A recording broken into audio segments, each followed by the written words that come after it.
I knew these consequences were gonna catch up with me, because now it's like I'm getting all F's in school, I'm losing friends, I'm in and out of relationships, and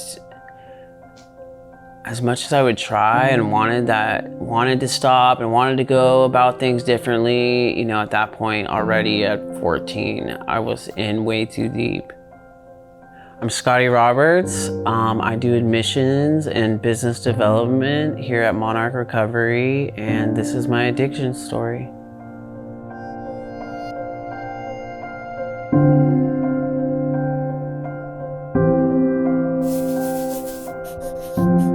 Started off with weed. I was smoking weed with my friends, but even then, it was never a social thing. It was always something I needed by myself when I was alone and no one was around, And from weed, it led to pills.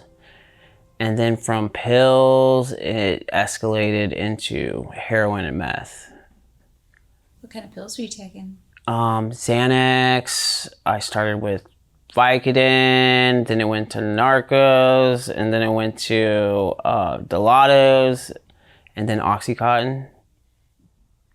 And this was all while you were a teenager? Yeah, this was around from 13 to 14 is when things really took off. So when did you realize that your use was becoming more than just for fun? I knew there was something was off the minute I first drank that first drink of alcohol. There was just something where I felt like it was never enough. I always felt like I needed more and more, and I was willing to do whatever it took to get more.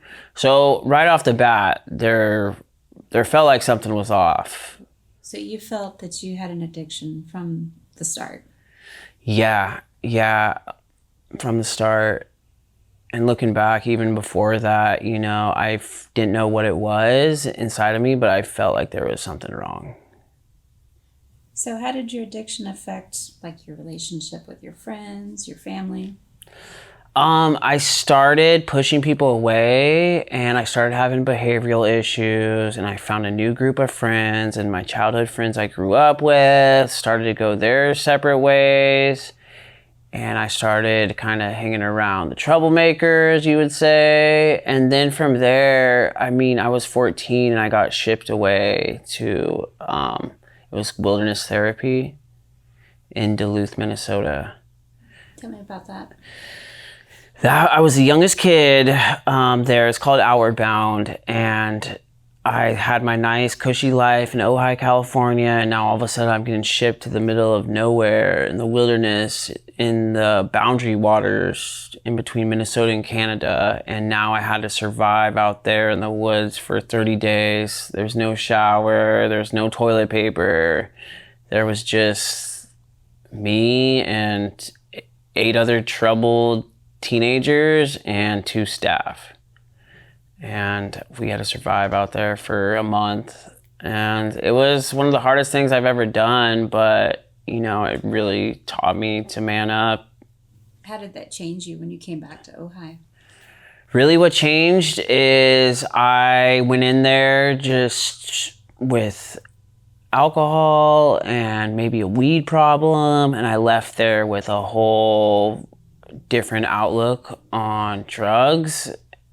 And I learned about all these different things that I was missing out on. So I went home and I'm telling my friends hey guys, we've been missing out. There's a whole different world out there. And all of a sudden, the advice I got from the kids that were out there with me was just stay away from meth and heroin. And I didn't listen, of course. But the next thing you know, I come back home and it was on, and things kind of progressed drastically from that experience. I came back and I started a new school. Now I'm beginning in high school, and I had access to more drugs, and it was a whole different world than what I was used to. And I started with the pills, and then I went to coke, started in freshman year. My first line I took was off a senior girl's desk in detention. I went to a small private school. And I was doing that for a couple months before I was expelled. And I would say my behavior definitely got worse. I got them from the older kids at school, and I started making different friends, and they were stealing pills from their parents' house, and I was doing the same. And then we kind of meet up at school, and it was just a giant party, and that was the people I gravitated towards. So how did your addiction affect your mental health? Or did it? I was struggling with depression, anxiety. I mean, my mood just relied around what narcotics I put in my body at that time. Did you experience any legal or financial or health consequences from your addiction? I wasn't having legal problems yet, but that started somewhat early on. It was more I was having problems with my family. They knew something was up, but they didn't exactly know how to deal with it. And at this time, my parents got divorced, and I went from my nice, cushy life here in Ojai, California, and now I'm splitting up the time with my mom, who's here in Ventura, and I was going back and forth. And at that time in my life, it didn't really matter about my parents anymore or family. It was about my friends and impressing girls and just literally just putting drugs in my body. That was really my main focus at the end of the day, was getting high and doing whatever it took to get there. So were there any times that you wanted to stop but felt like that you really couldn't?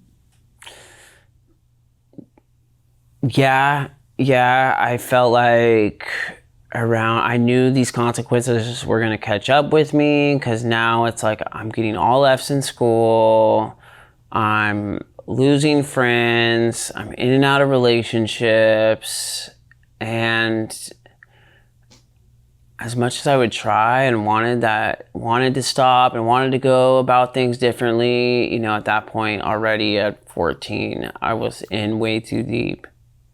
How did the people around you kind of respond to your addiction? Were they judgmental? Were they in denial? I mean, I had people early on coming to me, and parents, and trying to talk to me and give me advice on what I should do. And it was just going in one ear and out the other. I wasn't really responsive at that age. So people started kind of leaving my life early on. So what was your high school experience like? Did you work? Did you just go to school? Did you not go to school?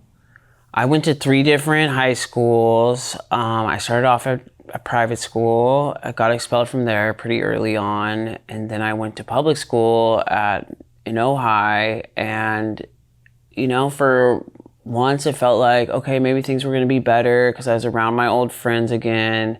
And I thought, okay, we have a fresh start, but there was still that monkey on my back that I just could not shake. And, it started, of course, with weed again, and that led me to pills again. That led me to coke. And next thing you know, I'm getting expelled from another school. And from that point, and this is high school, I'm going now sent away to another wilderness therapy program in the Big Island of Hawaii. And I was there for 3 months. And from there, I thought, okay. And this, by the way, this was hell. This was the worst place I could have ended up. The reason I got sent there was because it's an island and I can't escape. And my parents hired people to come in my room and grab me and take me there. And when I got there for the first month, I couldn't say a word to any of the other residents that were there. So I'm living with these people for a month, and I can't say a word to. What was the reason that you couldn't speak? They try to break you down mentally. So the only person I could talk to is my therapist, and their reasoning was they didn't want us planning on escaping or making wrong connections, but really it was just to mentally, I feel, break us. It was a long experience. I felt like I lost all trust towards my family. I felt like I got robbed of what was supposed to be some of the most important times of my life. At this, I was still on the basketball team. I've always had basketball, and that was the one last thing I had holding on to. And I missed my whole senior year because of these therapeutic boarding schools and wilderness therapy, and I felt a lot of anger and resentment towards my family for sending me away in the first place. What happened after you completed that program? Did you come back home? Well, the plan was, I thought, okay, 3 months here in the big island of Hawaii, and then I'm going to go back home and I could finish my senior year. But instead, when I got to the last week of me being there in Hawaii, they tell me that, okay, now you're going to a therapeutic boarding school, all-male therapeutic boarding school in northern Idaho. And that was probably one of the most devastating times of my life. I felt just a lot of anger and hatred towards my family for doing this to me. It was better than being stuck on the big island of Hawaii in that other wilderness therapy, but it still was miserable. They're waking me up 6 a.m. in the morning in northern Idaho to shovel snow in the wintertime. And then in summertime, I'm just chopping firewood all day. And I met friends, I had connections, but these friends were probably not the best friends I could have found. We started sneaking out and going to the liquor stores in town and stealing Four Locos and getting drunk and getting caught. And then I'm in more trouble to the point where that program didn't know what to do with me. And when I turned 18, they got me a Greyhound bus ticket from northern Idaho back home to Sacramento. So you said you went back to Sacramento? That's where my aunt and uncle lived, in Sacramento. So I ended up in Sacramento. I found a bus to Folsom, and then I found my way to my aunt and uncle's house and knocked on the door, and they were shocked. And they didn't know what to do with me, so they just got me a plane ticket back home. And here I was again. So now you're 18 and you're back are you in Ojai or are you in Ventura with your mom? I went to Ojai for a little bit. My dad tried to bring me back home. That lasted probably 3 months maybe. And next thing you know, they kicked me out. I'm out. I had my grandma, thank God. She's the one person I had left in my corner. So now I'm living at my grandma's. And during this time period when I got back, I've tried everything at this point except meth and heroin. And, then I found heroin at that time period. And that's when things really took a dramatic turn for the worse. I feel like once I got into heroin, I felt like I found the high that I was looking for. And the thing about it was, it didn't seem so bad, I thought, what? I don't see what the big deal about this. Maybe I'm different because I could sleep, I could eat. I don't know what the big deal was until that moment I got sick and didn't have it. And then I realized that, oh shit, now I'm in too deep, and from that time period, I ruined every relationship I had, including my relationship with my grandmother, where she was done with me and she kicked me out. And that's when I started getting into legal trouble, and I went to jail for misdemeanor, and I was dope sick in there, and I thought I hit a desperation point where I was willing to change my life, because for the first time I asked my family for help, and I went to treatment in Malibu. And I went from jail straight to a nice fancy treatment center in Malibu. And I thought, okay, this is it. This is where I changed my life, and looking back, really, I treated it like a giant vacation. I was white knuckling my time. I mean, I didn't even know what that meant back then, but looking back, I was white knuckling my recovery, and I held on to, I stayed sober for probably 6 months out there. And then I went back home and I went right back into the same thing I was doing before I went to treatment, which was getting high. And how much longer did you continue to do that before you took another step? I was getting loaded back here in Ventura for another 6 months until I went to rehab again for the second time. And this, sadly, yeah. Where did you go to rehab the second time? I went to Santa Barbara. I went to CRC, Cottage Residential Center. And it was a great place, I felt like I was making some progress again. I still had my family in my corner. They were back in my life because, as long as I was looking for help, they were willing to support me. I felt like genuinely me again, and I felt like remorse for how I treated everybody, for everything that I put my family through.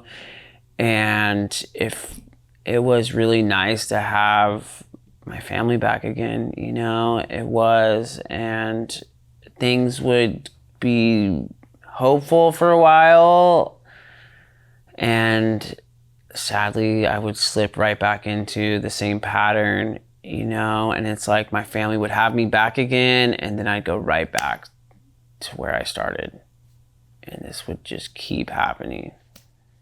So how many times did this happen before you finally got clean? This happened probably, it's kind of embarrassing. I've been to treatment probably around 50 times total. The sad thing was when I felt like I was really ready for help, and this was like probably 10 treatment centers in, I went to Orange County for treatment. And for the first time ever, I felt like, okay, I'm done doing it my way. Because that was the problem before, is I always wanted to do things my way. I thought, okay, I'll just stay away from heroin and meth, but I'm just going to smoke weed. And that would lead to hallucinogenics, and then that would lead to pills, and then that would lead back to heroin. And it's like, no matter what way I tried it, it would always lead me back to the same place. So I finally hit a place of desperation. I've been in and out of jail at this point, and I ended up staying at my dealer's house here in Oxnard. And while I was there, I had this dark spiritual experience where I was 132 pounds. I couldn't keep anything down. I was kicking methadone. I was shooting heroin and coke, and this is gonna sound like crazy, but these 3 spirits came to me, and for days on end, I was schizophrenic talking to spirits. And I remember them telling me that there was a heaven, there's a hell, and then the lost souls on earth. And in 15 minutes, I was going to become one of them. And that's when I lost it, and I ended up jumping out of the house I was in's window, and I jumped head first through the window. I was running through the streets of South Oxnard at 4 a.m. It's like January, and I ended up jumping in this guy's car, trying to jump in this guy's car, and he thought I was trying to steal his car. The cops get called, and the next thing you know, they're taking me to jail. And I remember just feeling like such relief that, finally it was over.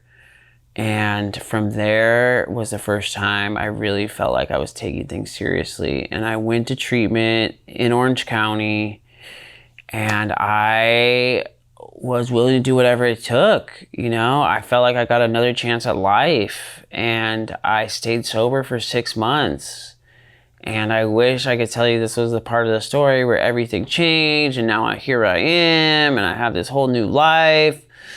But sadly, it was the start of another fucked up chapter in my life. So I'm stuck with this heroin and cocaine and meth habit, and all of a sudden I have nowhere to go, and I'm staying in a motel room, relying on my girlfriend until I lost my best friend during that time period as well. And that was a heartbreaking moment because the night before he died, I was with my best friend, Cooper, and I remember he fell out in the motel room we were in, and we brought him back. We shot him up with some meth, brought him back to life. And I remember telling Cooper, what are you going to do when I'm not there? When no one's there to save you? He'd tell me, I know, Scotty, I'm sorry, I know. And the next day, we got kicked out of that motel room, and me and him were on the streets. And I tell him, like, Cooper, I'm sorry, bro, but I have to go. I had somewhere to go. I had a girlfriend who was going to put me up in a motel room in LA. And I said my goodbye, and that was the last time I saw him. And that next day he overdosed and passed away. And just like I said, no one was there to save him. And I live with this, and I think about it on a daily basis, is if I would have just stuck it out and hung out with him those next couple of days, everything could have been maybe different. And I lived with this guilt for a long time. And from there, I remember I was with my girlfriend. We went to his memorial in Orange County, and at the memorial, me and her got in an argument and fight. It was a toxic relationship. And we got back to the motel room, and I had a warrant at that time, and I was leaving. I said, I was done with you. I'm going to go leave. And she said, no, you're not. And she called 911 and told them I had a warrant and where I was. And I tried to take off. And when I got outside the hotel, there was already police there. And that day I was in jail at the Lacey in Orange County, dope sick. I just lost my best friend. My girlfriend was the one that called the police on me. My family won't talk to me. Even my grandma, who was my number one supporter, was done with me. And that was one of the lowest moments I've ever had in my life, honestly. And I wish I could have said that was enough to change everything. But sadly, it wasn't. I was on probation in San Luis Obispo County, and from there I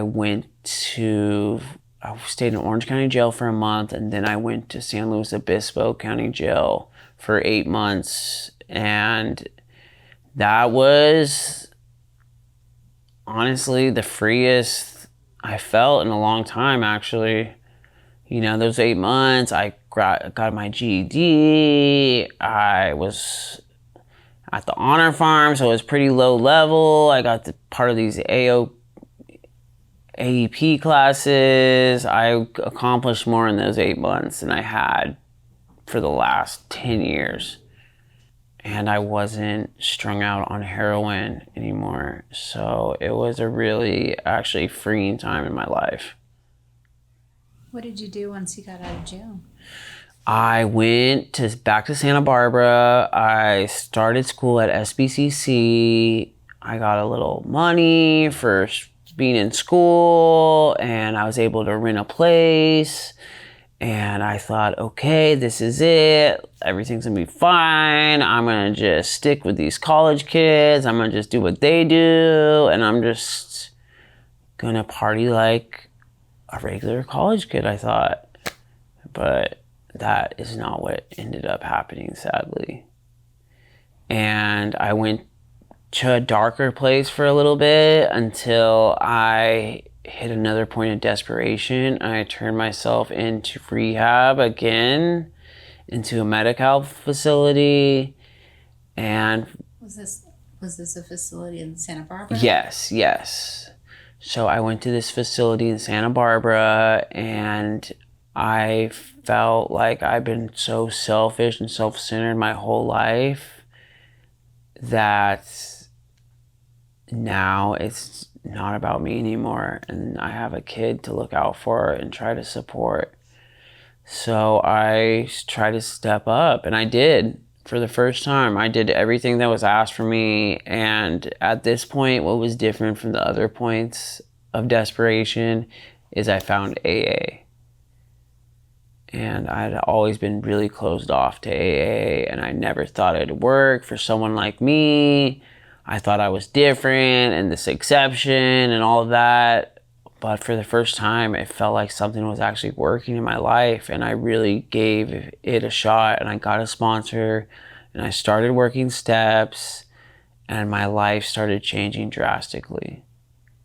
I was present in this beautiful, innocent child's life, and I felt like I needed to man up and stop being a child myself. So I went from this treatment center to sober living, and in the sober living, while my girlfriend was working at the time, I was taking care of my son, and I didn't have really much money, and I didn't have a job. So I would watch him and hang out with him during the day, and we'd walk around Santa Barbara, and we'd go into museums, and we'd go to the beach, and it was some of the happiest times of my life. You know, it was finally, for once, I felt like I was happy. So how did you get from being in sober living in Santa Barbara to now you're working for Monarch? Okay, so from there, I found AA, and eventually my first job, and this was one of my first legitimate jobs ever, is I got a job at a really nice treatment center in Montecito called Stillwater. And I started there, and I felt like I finally found something that I was good at and capable of doing, and that I actually liked doing. And I had a job I didn't mind showing up to, and this went on for a while. I was there for almost 2 years, and I'm so grateful for that time in my life because I learned so much, and I learned that there is something that a junkie like me can do. And I was working there, and I want to say that everything was cool, but no matter where you go, there you are. And I feel like the problem was at this time is I stopped working on my recovery and myself, and I got stagnant, and I stopped going to meetings. I stopped really checking in with my sponsor, and I thought, okay, cool, I got this now. Like, I'm a dad, I have a real job, I have a car, I'm running my own place, like, I'm good. Like, that addiction stuff isn't gonna catch back up with me, you know? I'm cured. And, you know, 2 years in, I broke my leg skateboarding, and I was at the hospital, and there was a painkiller in front of me. I think it was just Vicodin, and the doctor gave it to me in the hospital, and from there, that just started one last storm.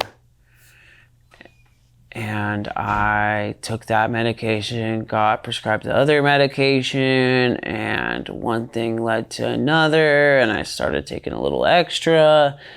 And next thing I know, I'm working at a treatment center in Montecito, running groups, telling people why they shouldn't be getting loaded anymore. And this whole time, I'm getting loaded now.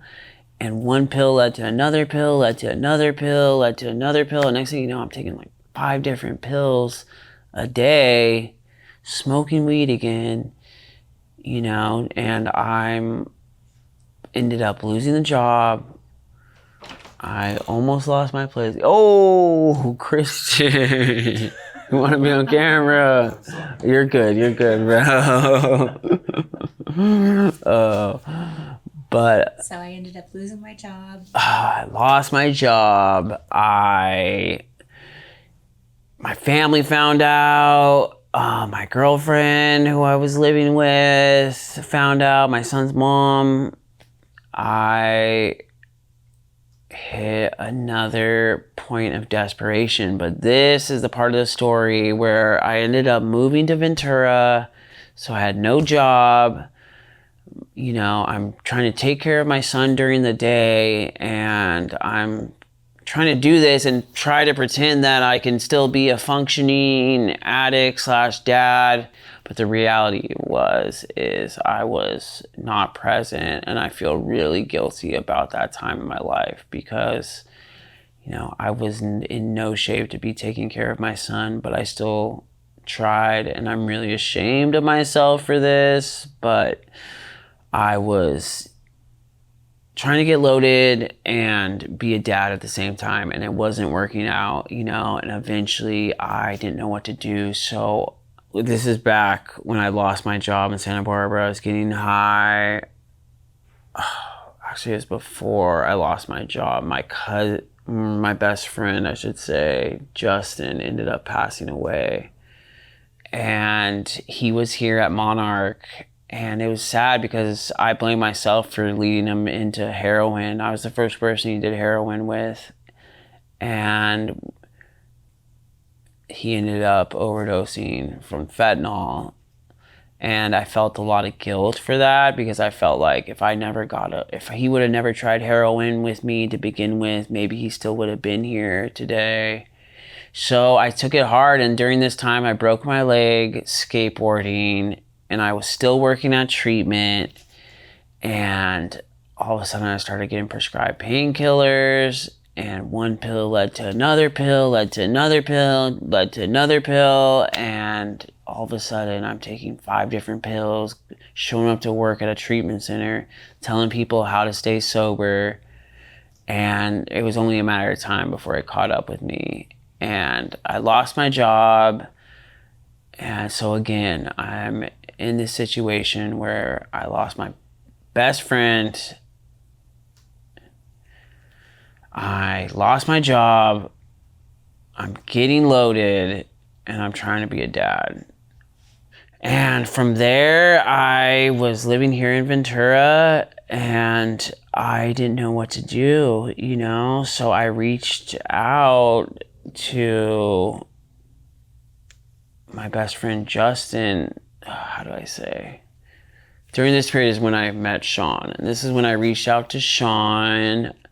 Can you explain how you met Sean and who Sean is? Okay, so Sean, he is the owner of Monarch Recovery, and he was really close to Justin, one of my best friends who passed away, and he was the person who's really looked out for him and was helping him. So I knew how much Sean did for Justin, and I ended up running into one of my coworkers, and she suggested that I call him. So she gave me his number, and I don't know what it was, but there was just something. I think I held on to his number for a little bit without calling, and I was like, and I finally mustered up the courage to give him a call, and he said, I'll be there in the morning to take you to a meeting. And I'm like, okay, what time? I thought like maybe like 8 a.m., 9 a.m. or something, you know. He tells me to be ready at 6 a.m. And I'm like, what? No way. Is he serious right now? But I did it, you know. I did what he asked, and I was up in the morning, 6 a.m. ready. He brought me a coffee, and we started going to the morning meeting together here on the avenue. And that meeting changed my life. You know, it really, really has. So I started going to this meeting with Sean, and I wish I could say I just woke up one day and I just stopped taking all those pills and all those drugs, but that's not part of my story. I would show up to this meeting and I try to quit and I get off of one pill, but I still had 4 more pills to get off of. And eventually I said, Sean, I don't think I can do this, man. And he got me a scholarship to a treatment center here in the Spanish Hills, Altitude. And Altitude scholarship me for a week, and then he brought me into Monarch, and here I was a client, and I was extremely grateful. You know, I really thought nobody would want anything to do with me unless I had some fancy insurance plan or my grandma was paying a bunch of money for treatment, you know. But here's a guy who just wants to help me. I mean, this whole program just wanted to help me. And it felt so foreign to me that nobody wanted anything from me. So I was here at Monarch and I fell in love with this outpatient. I had a great therapist. The staff was amazing. My peers were awesome. And from there, I got a chance to be sober living manager. And from sober living manager, I worked my way up to being a group facilitator. And from group facilitator, I was able to get this admissions position. And I've been doing the admissions business development thing ever since. And I'm beyond blessed to have that opportunity. What do you wish that people understood about addiction? I wish people understood that it doesn't matter where you're from, rich, poor, happy, sad. At the end of the day, this thing doesn't discriminate. And the only thing that I found that helps is other alcoholics and addicts in the community. What message do you want to share with others that are still struggling? I would share that no matter how far down you feel and no matter how impossible it seems to get sober, to not give up, because just around the corner could be that miracle that changes your life. I'm 32 years old and I have 2 years of sobriety now. So what are you most proud of in your recovery journey? I'm most proud of the fact that I am a present father and I have been the dad I have been able to be. My recovery is my everything at the end of the day, because without recovery, I wouldn't have this life I have today. You know, recovery gave me everything I have. And you're happy today? You're at peace? Yeah, I'm beyond happy. I have a beautiful life and I feel so blessed that I made it through those dark times. And I didn't give up.